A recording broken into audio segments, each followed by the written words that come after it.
अभी तक Harry Potter की कहानी में हमने सुना कि हैरी, रॉन और हरमाइनी एक बड़े भयानक दैत्य को एक साथ हरा देते हैं और उसके बाद तीनों में दोस्ती हो जाती है। अब आगे की कहानी सुनते हैं। क्विडिच अध्याय 11। नवंबर आते ही मौसम बहुत ठंडा हो गया। स्कूल के चारों तरफ के पहाड़ बर्फ के कारण सफ़ेद हो गए और झील ठंडे स्टील की तरह ठोस।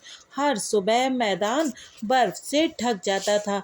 ऊपर की खिड़कियों से हैग्रिड दिख जाता था, जो छछूंदर की खाल के लंबे ओवरकोट, खरगोश के फर वाले दस्ताने और ऊद बिलाव के चमड़े वाले विशालकाय जूतों में लैस होकर क्विडिच की पिच पर जादुई झाड़ुओं पर जमी बर्फ हटाता था।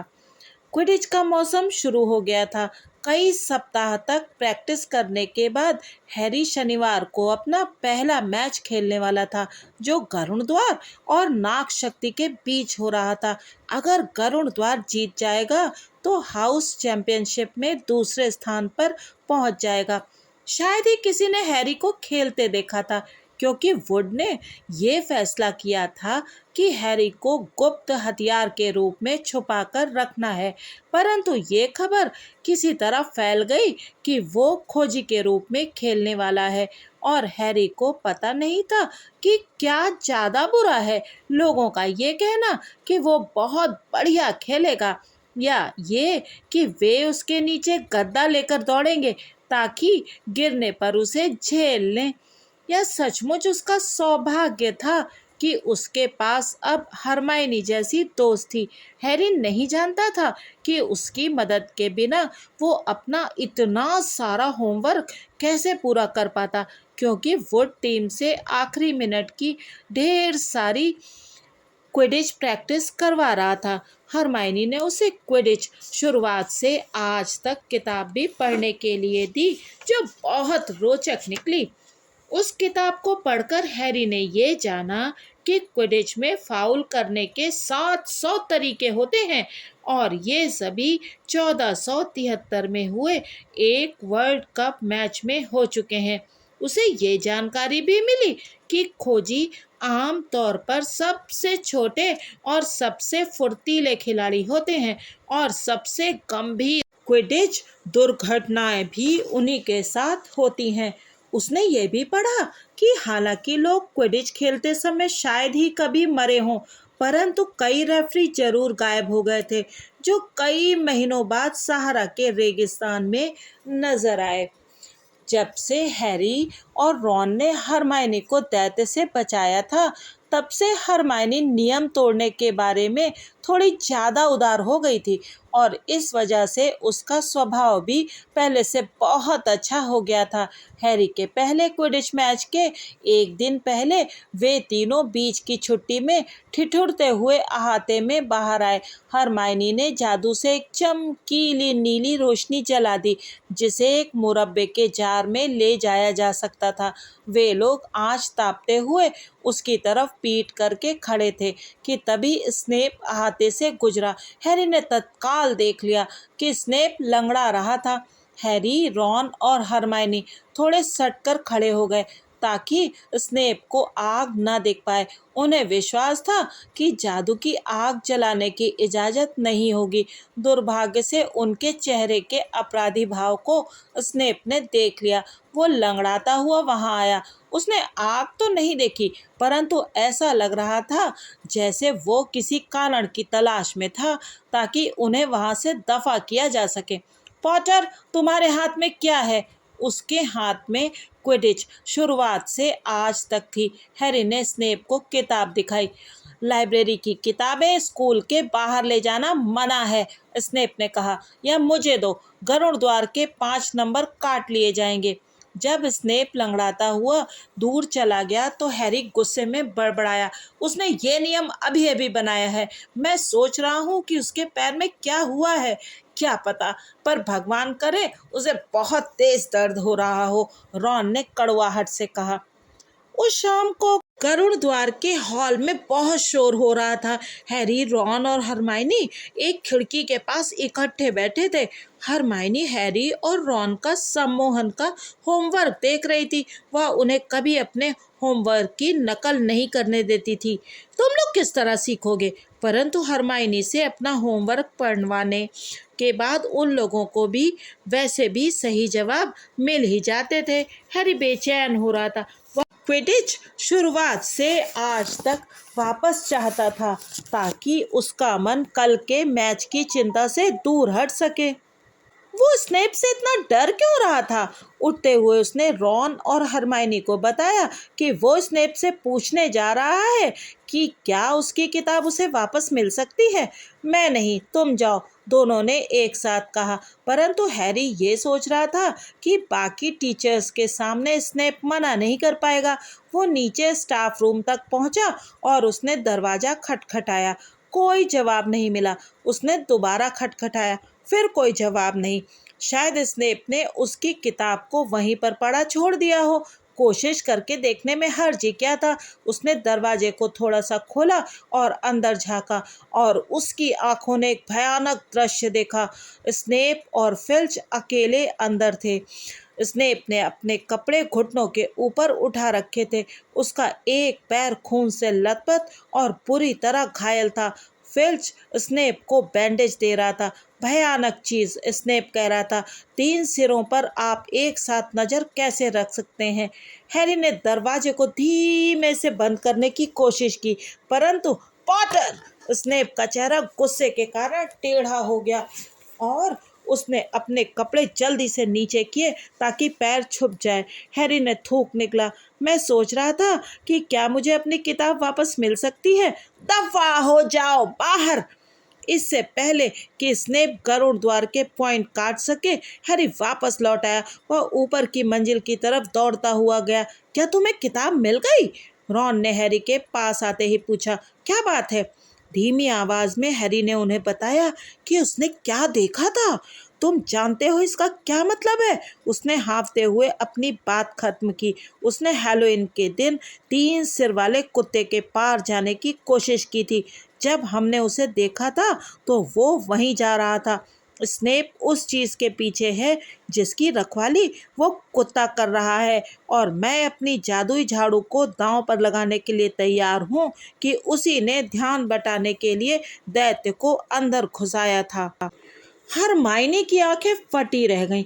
नहीं, वे ऐसा नहीं कर सकते। उसने कहा, मैं जानती हूँ कि वे बहुत भले नहीं हैं, परंतु वे उस चीज को चुराने की कोशिश नहीं करेंगे जिसे डम्बलडोर सुरक्षित रखना चाहते हैं। सच में हरमाइनी, तुम तो ऐसे सोचती हो जैसे सब टीचर संत महात्मा होते हैं।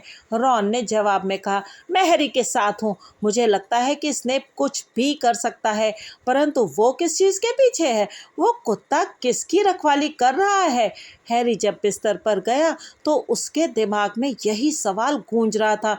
नेविल जोर जोर से खर्राटे ले रहा था, परंतु हैरी की आंखों में तो नींद का नामो निशान तक नहीं था। उसने अपने दिमाग को खाली करने की कोशिश की। उसे नींद की जरूरत थी। उसे नींद चाहिए थी। कुछ ही घंटों बाद उसका पहला क्विडिच मैच होने वाला था, परंतु जब हैरी ने स्नेप का पैर देखा था तो स्नेप के चेहरे पर जो भाव था उसे भूलना आसान नहीं था। अगली सुबह बहुत चमकदार और ठंडी थी। बड़ा हॉल भुने कबाबों की जायकेदार खुशबू और खुशनुमा चर्चाओं से भरा था। सभी एक अच्छे क्विडिच मैच का उत्सुकता से इंतजार कर रहे थे। तुम्हें थोड़ा सा नाश्ता कर लेना चाहिए। मैं कुछ नहीं खाना चाहता, सिर्फ थोड़ा सा टोस्ट, हरमाइनी ने मनाते हुए कहा। मुझे भूख नहीं है। हैरी की हालत बहुत बुरी थी। 1 घंटे में वो पिच पर उतर रहा होगा। हैरी, तुम्हें ताकत चाहिए, सीमस फेनिगन ने कहा। सामने वाली टीम हमेशा खोजी को ही सबसे ज़्यादा परेशान करती है। धन्यवाद सीमस। हैरी ने देखा कि सीमस उसके कबाबों पर ढेर सारा केचप उड़ेल रहा था। 11 बजे तक पूरा स्कूल क्विडिच पिच के चारों तरफ बने स्टैंड्स में बैठा था। कई विद्यार्थियों के पास दूरबीनें थीं। हालांकि सीटें हवा में ऊपर उठी हुई थीं, परंतु इसके बावजूद कई बार ये देखना मुश्किल होता था कि खेल में हो क्या रहा है। रॉन और हरमाइनी ऊपर की लाइन में नेविल, सीमस और डीन, जो वेस्ट हैम का फैन था, के साथ बैठे। हैरी हैरान रह गया जब उसने देखा कि उन्होंने एक बड़ा बैनर पेंट किया था जो स्क्रैबर्स द्वारा बर्बाद की गई एक चादर पर बना था। इस बैनर पर लिखा था, पॉटर फॉर प्रेसिडेंट। डीन की ड्राइंग बहुत अच्छी थी और उसने नीचे गरुड़ द्वार का बड़ा सा शेर बना दिया। इसके बाद हरमाइनी ने इसे थोड़ा सा जादू कर दिया ताकि पेंट अलग अलग रंगों में चमकता रहे। इस बीच चेंजिंग रूम में हैरी और टीम के बाकी सदस्य अपने लाल क्विडिच दुशाले पहन रहे थे। नागशक्ति के खिलाड़ी हरे रंग में खेल रहे थे। वुड ने सब को खामोश करने के लिए अपना गला साफ किया। अच्छा लड़कों, उसने कहा, और लड़कियों, धावक एंजेलिना जॉनसन ने कहा। और लड़कियों, वुड ने सहमत होते हुए कहा। यही मौका है, बहुत बड़ा मौका, फ्रेड वीजली बोला। वो मौका जिसका हम सबको इंतजार था, जॉर्ज ने कहा। हमें ओलिवर का भाषण रटा हुआ है, फ्रेड ने हैरी को बताया। हम पिछले साल भी टीम में थे। तुम दोनों चुप रहो, वुड ने कहा। परसों बाद गरुड़ द्वार को इतनी अच्छी टीम मिली है, हम जीतने जा रहे हैं, मैं जानता हूँ। उसने उन सब की तरफ गुस्से से घूरा, मानो कह रहा हो, वरना ठीक है, अब समय हो गया है, good luck. Harry changing room से फ्रेड और जॉर्ज के पीछे पीछे बाहर निकला और वो आशा कर रहा था कि उसके घुटने उसका साथ ना छोड़ दें। जब वे लोग पिच पर पहुंचे तो जोरदार तालियों से उनका स्वागत हुआ। मैडम हूच रेफरी थीं। वे पिच के बीचों बीच खड़ी थी और अपनी झाड़ू हाथ में लेकर दोनों टीमों का इंतजार कर रही थी। जब सभी खिलाड़ी उनके चारों तरफ इकट्ठे हो गए तो उन्होंने कहा, तुम सभी कान खोलकर सुन लो, मैं अच्छा और साफ सुथरा खेल चाहती हूँ। हैरी ने देखा कि वे खास तौर पर नाग शक्ति के कप्तान मार्कस फ्लिंट को देखते हुए ये कह रही थी, जो 5th ईयर में था। फ्लिंट को देखकर हैरी को ऐसा लगा जैसे उसके अंदर दैत्य का थोड़ा बहुत खून बह रहा हो। कनखियों से उसने ऊपर उड़ रहे बैनर को देखा जो भीड़ के ऊपर लहरा रहा था और उस पर चमकते हुए शब्द उभर रहे थे, पॉटर फॉर प्रेसिडेंट। उसका दिल उछल पड़ा, उसके अंदर हिम्मत आ गई। अपनी झाड़ुओं पर चढ़ जाइए। हैरी अपनी नंबर्स 2000 पर चढ़ गया। मैडम हूच ने अपनी चांदी की सीटी जोर से बजाई। 15 झाड़ुएं एक साथ हवा में ऊपर उठी और उड़ती चली गईं। खेल शुरू हो गया और तूफान को तत्काल गरुड़ द्वार की एंजेलिना जॉनसन ने अपने कब्जे में कर लिया। ये लड़की कितनी अच्छी धावक है और सुंदर भी। जॉर्डन, सारी प्रोफेसर वीजली बंधुओं का दोस्त ली जॉर्डन मैच की कमेंट्री कर रहा था और प्रोफेसर मैकगोनागल उस पर कड़ी निगरानी रखे थी और वो चकमा देते हुए आगे बढ़ रही है। उसने एक अच्छा सा पास दिया एलिसिया स्पिनेट को, जो ओलिवर वुड की एक अच्छी खोज है। पिछले साल तक रिजर्व खिलाड़ी थी। एक बार फिर जॉनसन के पास और नहीं, नागशक्ति ने तूफान को छीन लिया। नागशक्ति के कप्तान मार्कस फ्लिंट के पास तूफान आ गया है और वे चल दिए। फ्लिंट किसी बाज की तरह उड़े चले जा रहे हैं। वे स्कोर करने ही वाले हैं। नहीं, उन्हें गरुड़ द्वार के रक्षक वुड ने बहुत ही शानदार तरीके से रोका और गरुड़ द्वार ने तूफान को अपने कब्जे में कर लिया है। गरुड़ द्वार की धावक कैची बेल के पास तूफान है और फ्लिंट के पास से शानदार गोता लगाते हुए वे एक बार फिर मैदान में आगे बढ़ रही हैं और आउच, इसे बहुत चोट पहुंची होगी क्योंकि उनके सिर पर एक पहलवान टकरा गया। तूफान नाग शक्ति के पास आ चुका है। अब एड्रियन प्यूसी गोल पोस्ट की तरफ बढ़ रहे हैं, परंतु उनका रास्ता एक और पहलवान ने रोका, जिसे फ्रेड या जॉर्ज वीजली ने उनकी तरफ भेजा था। यह नहीं बता सकता कि दोनों में से किसने, जो भी हो, गरुड़ द्वार के मारक ने शानदार प्रदर्शन किया है और तूफान एक बार फिर जॉनसन के कब्जे में आ गया। सामने खाली मैदान पड़ा है और वे तेजी से चली जा रही हैं। वे सचमुच उड़ रही हैं, तेजी से आते हुए पहलवान से बचते हुए। सामने गोल पोस्ट है। शाबाश एंजेलिना, रक्षक ब्लैचली ने गोता लगाया, पर वे चूक गए। गरुड़ द्वार ने गोल कर दिया। गरुड़ द्वार की तालियों की आवाज़ ठंडी हवा में गूंज गई, जबकि नागशक्त की दर्द भरी कराहें और आहें साफ सुनाई दे रही थी। चलो खिसको, जगह दो। हैग्रिड, रॉन और हरमाइनी सट कर बैठ गए ताकि हैग्रिड के बैठने के लिए पर्याप्त जगह बन सके। मैं अपनी झोपड़ी से देख रहा था, हैग्रिड ने अपनी गर्दन में लटकती दूरबीन को थपथपाते हुए कहा, परंतु भीड़ के साथ बैठकर मैच देखने का मजा ही अलग होता है। अभी तक सुनहरी गेंद नजर नहीं आई है ना? नहीं, रॉन ने कहा। हैरी को अभी तक ज़्यादा कुछ करने का मौका नहीं मिला। उसने अपने आप को मुसीबत से बचाया हुआ है, यही क्या कम है? हैग्रिड ने कहा और अपनी दूरबीन उठाते हुए ऊपर आसमान में उस छोटे से बिंदु की तरफ देखा जो हैरी था।